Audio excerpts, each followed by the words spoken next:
There's this massive part of the global economy, one that affects nearly every single one of us, and yet for decades, our whole understanding of it has been kind of wrong. We're talking about emerging markets, and today we're going to break down how our view of them has been totally turned on its head. Okay, first off, let's just try to wrap our heads around the sheer scale of this. Over 85% of all people on Earth live in what we call an emerging market. That's more than 6.5 billion people. It's an absolutely staggering number, and it immediately tells you this isn't some niche topic. This is most of the world. And that leads to the really crucial question, right? With that many people living in these economies, do our old assumptions and business strategies actually hold up? For a long, long time, the answer was a flat-out no. So let's get the textbook definition out of the way, just so we're all on the same page. The classic idea of an emerging market is a country that's in transition, right? It's growing super fast, it's industrializing, but, and this is a big but, as we're about to see, that simple definition doesn't even begin to scratch the surface of the real story. And really, this captures the whole journey we're talking about today. On one side, you have the old way of thinking, seeing these markets as simple, risky, and all pretty much the same. On the other side, you have the reality we now understand, complex, full of opportunity, and incredibly diverse. So how did we get from A to B? Let's dive in. Our story really has to start with those old assumptions. For decades, the world looked at emerging markets through this one, very specific, and often pretty flawed lens. Let's take a look at what that monolithic view was all about. And you can actually see this narrow view play out over time if you look at the research. Back in the 80s, all anyone seemed to care about was risk and political instability. Then the 90s rolled around and it was all about, hey, cheap factories. And even into the early 2000s, the big strategy was just to take Western business models and kind of paste them on top. The underlying message was clear. These were places to be managed, not learned from.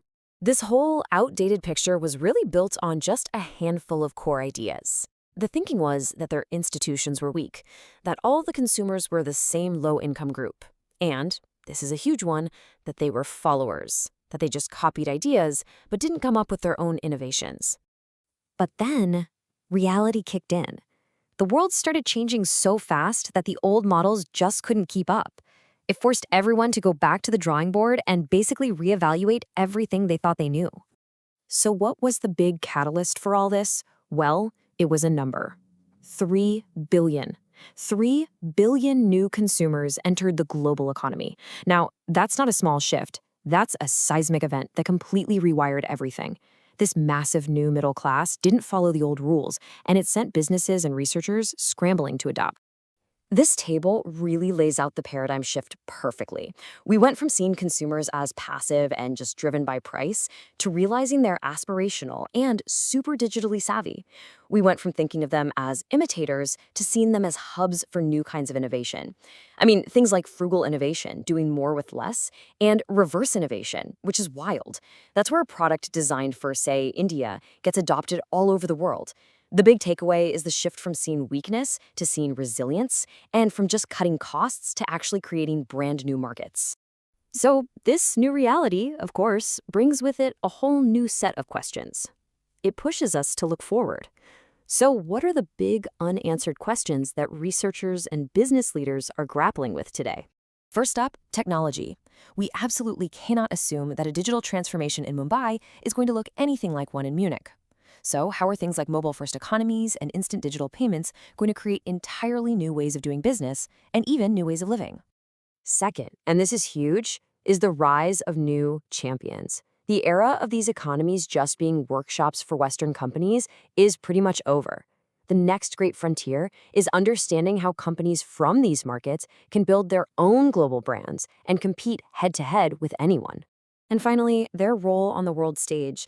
I mean, let's go back to that first number. Over 85% of the world's population lives here.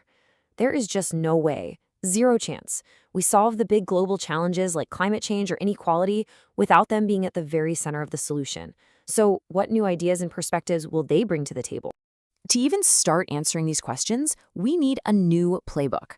First, we need to zoom way in, to the micro level, the individual entrepreneurs and consumers. Second, we have to embrace context and stop lumping emerging markets into one big category. And finally, we have to study South-South collaboration, the growing partnerships between these nations, not just their relationship with the developed world. So, why does all of this actually matter? Well, this isn't just some academic debate.